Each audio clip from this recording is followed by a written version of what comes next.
be formless, shapeless, like water. If you put water into a cup, it becomes the cup. You put water into a bottle, and it becomes the bottle. You put it in a teapot, it becomes the teapot. Now water can flow, or it can crash. Be water, my friend. हम जब भी कुछ भी करने जाते हैं, तो पहले से ही जो हम करने वाले हैं, उससे रिलेटेड हमारे माइंड में बहुत कुछ भरा होता है. फॉर एग्जाम्पल, अगर ब्रूस ली के ही स्टैंड पॉइंट से समझा जाए कि किस कॉन्टेक्स्ट से बोल रहे हैं, तो आपका जो ओपोनेंट है, वो जो सामने वाला है, उसके बारे में आपके माइंड में पहले से कुछ भी नहीं होना चाहिए. पहले से प्री कंसीव नोशंस नहीं होने चाहिए, क्योंकि हो सकता है पहले से जो आप सोच करके जा रहे हो, वो बंदा अपना स्टाइल ही चेंज कर दे. वो पिछले कई सालों से मान लो एक तरीके से लड़ रहा था, तो उसी के बेस पर तो आप अपने माइंड में ये बिठा सकते हो कि मेरी क्या स्ट्रैटेजी होनी चाहिए इससे लड़ने के लिए. अब हो सकता है वो एक नई स्ट्रैटेजी बना करके आपके पास आ रहा है और आपको पता ही नहीं है. तो अगर आप पहले से ही अपने माइंड में ये बिठा करके जाओगे उससे लड़ने के लिए कि मुझे इस तरह से इससे लड़ना है, या फिर ये करेगा फिर मुझे ये करना है, तो आप हार जाओगे. तो वो क्या कह रहे हैं? Empty your mind. मतलब जो भी वो करने वाला है उसके लिए तैयार रहो.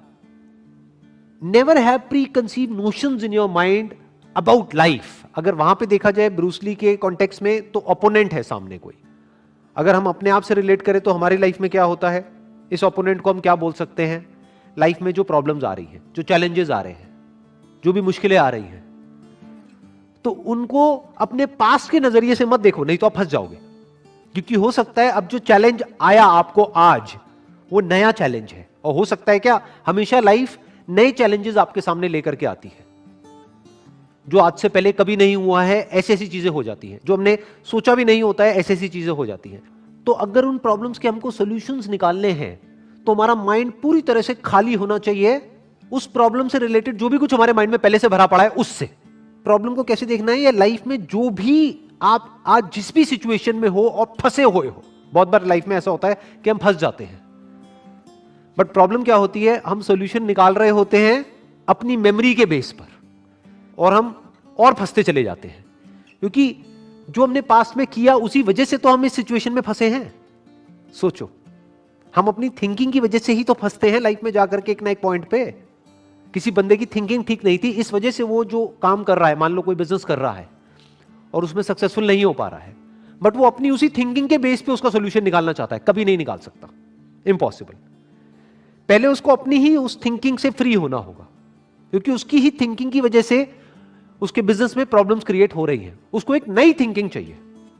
अब नई थिंकिंग मतलब क्या, कि कुछ भी नया सोचने लग जाओ? नहीं. जो प्रॉब्लम आ रही है उस प्रॉब्लम को एज इट इज देखना है, उस प्रॉब्लम के साथ में एक हो जाना है. जैसे पानी जिस रंग में डालते हैं उसी रंग में एक हो जाता है. पानी को जिस कप में हम डालते हैं वही फॉर्म ले लेता है. यही बात यहां पे कही जा रही है. यानी कि आप एक हो जाओ लाइफ में जो भी आपको प्रॉब्लम आ रही है उसके साथ में. तो जब आप पूरी तरह से प्रॉब्लम के साथ में जुड़ जाते हो, आपका ध्यान, आप मतलब क्या, आपका ध्यान प्रॉब्लम के साथ में पूरी तरह से एक हो जाता है, तब उसी प्रॉब्लम में आपको सॉल्यूशन नजर आ जाता है. पानी की क्या खास बात होती है कि सामने जो भी सिचुएशन होती है उसके हिसाब से एक्ट करता है. अगर रास्ता नहीं है तो रास्ता बना लेता है. रास्ता छोटा है तो पानी छोटे से छोटा हो जाता है.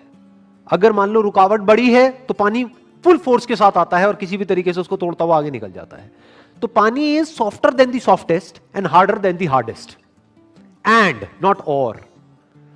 ज्यादातर लाइफ में या तो चीजें हार्ड होती है या सॉफ्ट होती है. पानी की क्वालिटी क्या है? It is lighter than the lightest, softer then the softest and harder than the hardest. कि पानी अगर अपने पे आ जाए, जैसे कि सुनामी आती है, तो बड़ी बड़ी बिल्डिंग्स भी उसके आगे नहीं टिक पाती है. और ऐसी ऐसी जगहें होती है जहां से कि निकलना नेक्स्ट टू इम्पॉसिबल होता है, लेकिन वहां से पानी निकल जाता है. क्यों? क्योंकि it is flexible, it is softer then the softest. उसकी पहले से कोई फॉर्म नहीं है, पहले से कोई शेप नहीं है, तो इसलिए वो कोई भी फॉर्म ले सकता है, कोई भी शेप ले सकता है. जिसकी पहले से ही कोई फॉर्म है तो उसकी फॉर्म टूट जाएगी अगर उसको कोई नई फॉर्म लेनी है तो. अगर मैं इसका एक प्रैक्टिकल एग्जांपल दूं, 2 रिलीजन्स हैं और उन 2 रिलीजन्स की 2 अलग अलग बुक्स हैं, और दोनों में कुछ बातें सही हैं, कुछ बातें गलत हैं. अगर आपको दूसरे की बुक में से जो बातें सही है उसको सीखना है, उसको समझना है, तो पहले आपको न्यूट्रल होना पड़ेगा, पानी के जैसा होना पड़ेगा। जो दोनों रिलीजन्स में से एक रिलीजन को ही पकड़ करके बैठा होगा स्ट्रांगली, तो वो अपने ही रिलीजन्स की कमियां नहीं देख पाएगा, उस बुक में जो गलत है वो नहीं देख पाएगा, और उधर जो सही है वो नहीं देख पाएगा। बट अगर कोई पानी के जैसा है, यानी वो किसी एक को नहीं पकड़ रहा है, उसकी कोई फॉर्म नहीं है, तो अब वो कोई भी बुक पढ़ सकता है किसी भी रिलीजन की, और उसमें से जो सही है उसको निकाल सकता है और अपनी लाइफ में उतार सकता है और अपनी लाइफ में चेंजेस लेकर के आ सकता है। तो ये बात यहां पर कही जा रही है कि लाइफ में अगर आप एक्चुअल में ग्रो करना चाहते हो या फिर अनस्टॉपेबल होना चाहते हो in the real sense, not theoretically but actually, तो उसका सिर्फ एक तरीका है, you need to be like water. कि अगर आप उड़ रहे हो इसलिए कि जो जमीन पे लोग बैठे हैं वो देख करके ताली बजाएं, तो अब आप वैसे ही उड़ोगे जैसे कि वो चाहते हैं? वैसे तो नहीं ना, जैसे आप चाहते हो। तो फ्रीडम का मतलब क्या? जैसे आप चाहो वैसे उड़ जाओ, आपको परवाह ही ना हो किसी की भी। और घोंसले के लिए अगर आप उड़ रहे हो तो if you are flying for money, तो वो भी बॉन्डेज हो गई, दैट इज नॉट फ्रीडम। एक पंछी को तो हम बांधते हैं at a physical level, mind के लेवल पे क्या कोई पंछी बंधा होता है? नहीं। इसका प्रूफ यह है कि आप उसको कुछ भी लालच दे दो, उसको उड़ना है तो वो उड़ ही जाएगा, आप उसको रोक नहीं सकते। इसका मतलब माइंड के लेवल पे नहीं बंधा हुआ है, फिजिकल लेवल पे हम बांध सकते हैं। क्या हमको फिजिकल लेवल पे किसी ने बांधा हुआ है? है कोई किसी को एक्चुअल में फिजिकली चेन से बांध के रखा हो? मेरे को दिख नहीं रही कहीं पर भी चेन वेन, कुछ भी कुछ ऐसा नजर नहीं आ रहा है। लेकिन हम सबको किस लेवल पे बांध दिया गया है? माइंड के लेवल पे। और कितनी बुरी तरह से बांधा गया है? बहुत ही बुरी तरीके से। कमाल की कंडीशनिंग है। निकलना चाहते हैं बट निकलना सब चाहते हैं, क्यों नहीं निकलना चाहेंगे? जैसे एक पक्षी है, वो जिएगा एक पिंजरे के अंदर, मरेगा पिंजरे के अंदर, और बीच बीच में हंसेगा भी। उसको मोबाइल दे दिया जाए तो उसका टाइम पास भी हो जाएगा, टीवी दे दिया जाए तो और बढ़िया समझ, तो जिंदगी कट जाएगी। लेकिन लाइफ में एक डीप सेटिस्फैक्शन नहीं होगा कि सब कुछ तो मिल गया लेकिन फिर भी मजा नहीं आ रहा लाइफ में। हाँ, there is something missing in life. वो मिसिंग क्या है वो उसको पता तक नहीं है। पता हो तो वो कुछ करे ना, उसको पता ही नहीं है उड़ान नाम की भी एक चीज होती है। उसको उड़ना ही नहीं दिया बचपन से, बचपन में ही बांध दिया गया। तो अब हमको किसने बांधा है?